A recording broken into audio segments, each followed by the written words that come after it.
baru cuma IPA IPS sekarang IPA. Oke, dibuka halaman berapa ya kita lihat? Halaman 172. Kita belajar keanekaragaman hayati yang ada di Indonesia. Indonesia tuh kaya akan hayatinya. Tadi ada yang nanya. Ada hayati? Ada yang namanya hayati di sini? Ada. Orang kita ada yang namanya hayati. Berarti dia punya arti apa ya?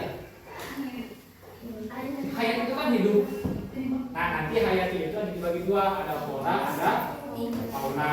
Flora itu tumbuhan, fauna itu hewan. Oke, sudah siap kita mulai ya.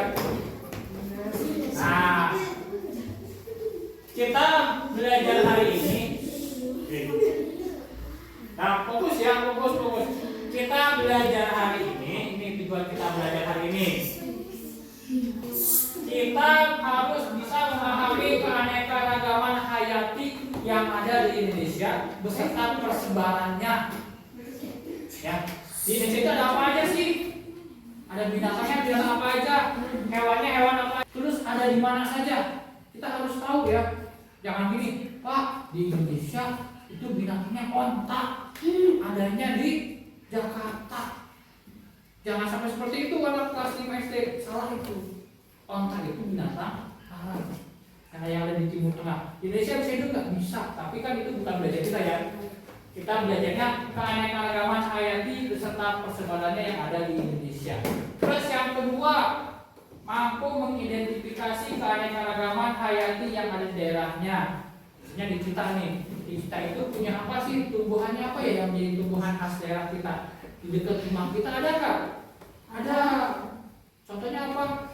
Kunyit. Ya, kunyit itu hanya ada di Indonesia. Di Amerika ada nggak? Ada. Di Jepang? Bahkan orang Jepang banyak tuh membeli kunyit dari Indonesia. Ya. Terus kalau binatangnya ada nggak yang menjadi khas di daerah kita? Apa ya yang ada di Bogor ya binatang khas Bogor? Yang suka kalian lihat pagi-pagi terbang itu. Orang Jawa itu kan khas. Nah, kita harus tahu nih binatang Indonesia itu apa aja. Setidaknya kalau kita lihat TV, kita tahu, oh itu binatang Indonesia, itu binatang Arab, itu binatang Australia, binatang dari India.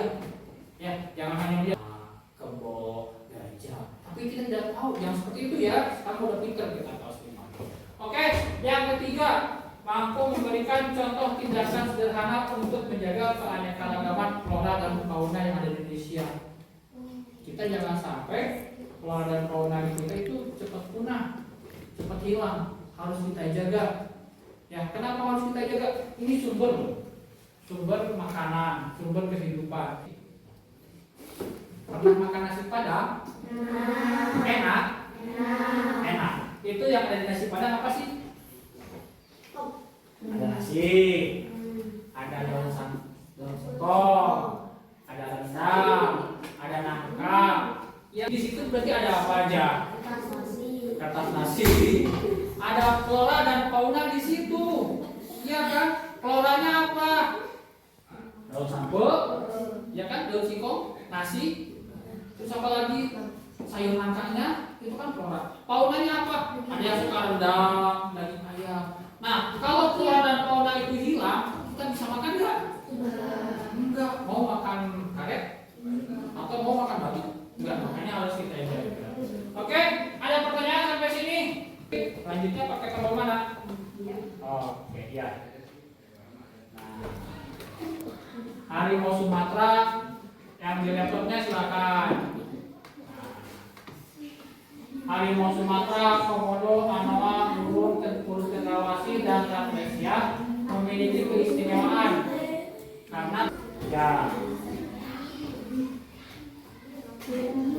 Ada yang pernah lihat binatang ini di TV?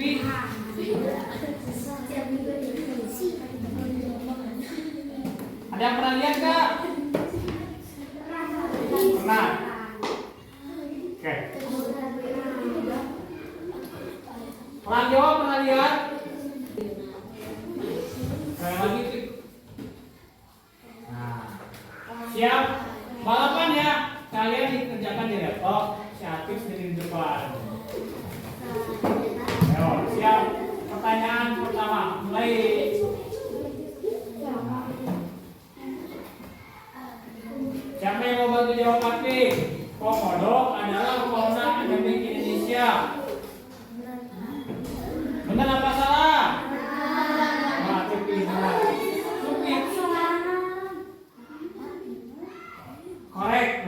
itu benar ya.